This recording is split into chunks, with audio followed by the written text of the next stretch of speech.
Anybody who helps somebody influences a lot of bodies. Anybody that influences somebody influences a lot of bodies. I am going to skip some of this, and I'm going to talk about, I have a lot to talk about this one. I love this. You never know how compounding your influence is going to be. You never know how far your influence is going to go. So because UConn just won the national championship, I'm going to use the example of this dude in this picture. Does anybody know his name? Jonathan. Big Red. That's not his real name, but that's what he's known by. So anybody who helps somebody influences a lot of bodies. They were at a UConn game. He's been going to UConn games for 50 years. Back to the old field house. I started going to UConn games in the old field house. My uncle got seasons tickets. And so the last year they were in the old field house was our first year of having seasons tickets. Me and Casey went to every game that year. We watched Phil Gamble and Cliff Robertson get to the NITs. We got to go to the first NIT game, then they went to Madison Square Garden. Next year they moved into Gamble Pavilion. Big Red was going to these games. These weren't the highlight years for the UConn Huskies. The Big East had some great teams that were destroying the Huskies. In one of the games, the crowd wasn't cheering too much. So Big Red decided he was going to do something about it. And so he tried to get the crowd involved in the game. Man, I remember doing this so many times when I was a youth pastor. We'd go to these stadium events. I'd be like, get the wave going, right? So I'd get my youth group getting the wave going, and we'd get the wave going. And like, it was amazing that if you could get 10 people to go like this, in a matter of minutes, you could get 50,000. No, I didn't go to those biggest stadiums, but you could get 10,000 people doing the wave if 10 people would just do the wave. Why? The power of influence. People are bored. They're waiting for the next quarter to start. You know, they're waiting for a timeout. What do you do during a timeout? Well, Big Red was at a game that wasn't too impressive. Anybody know the story?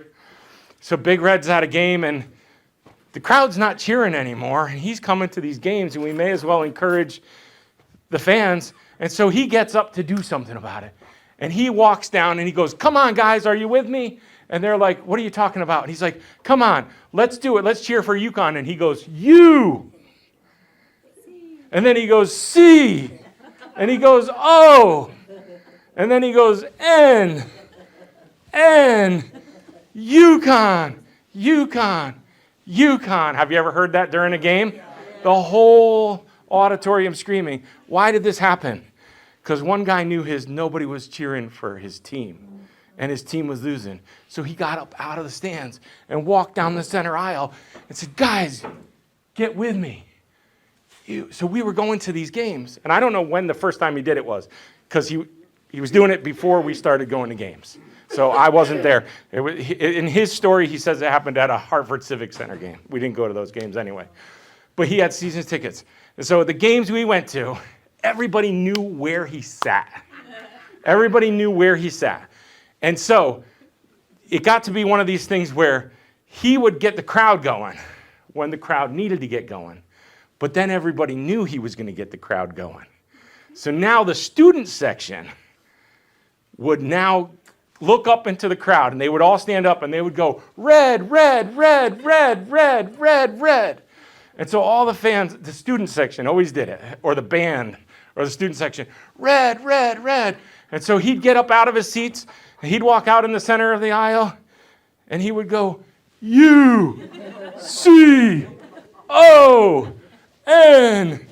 And he was as big as me. This guy didn't fit in his seat. Like, he had suspenders on. He was rotund, you know.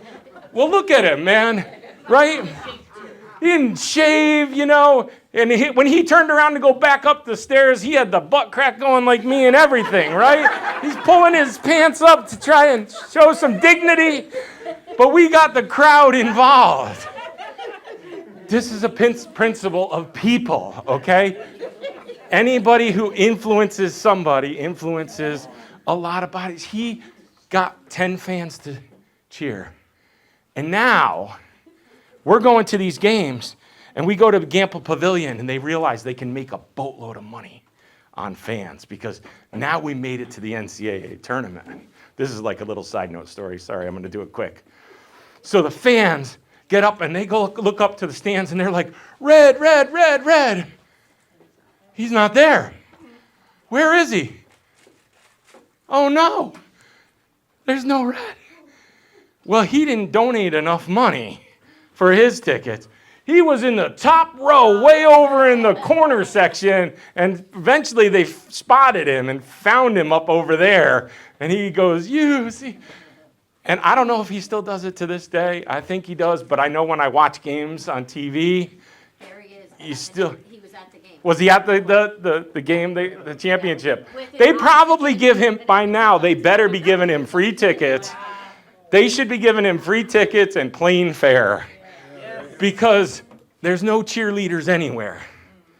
There's no college girls and cheerleaders that can get the crowd to do what Red can do.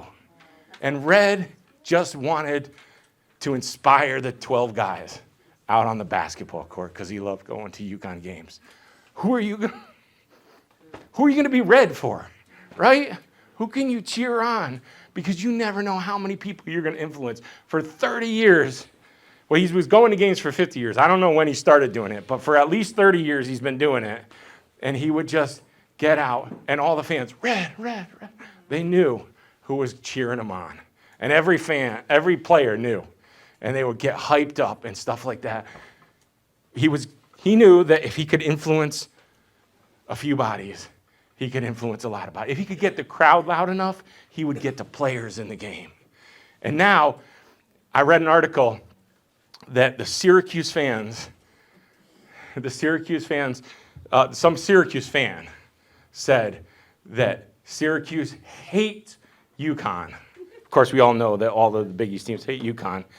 And they hated him because of Red. They had an unfair advantage. The fans. You know what the unfair advantage is? The fans. When you have cheerleaders on your side, you have an unfair advantage over the other team. Man, we need to give people that unfair advantage. We need to be their cheerleaders. Anybody that influences somebody influences a lot of bodies.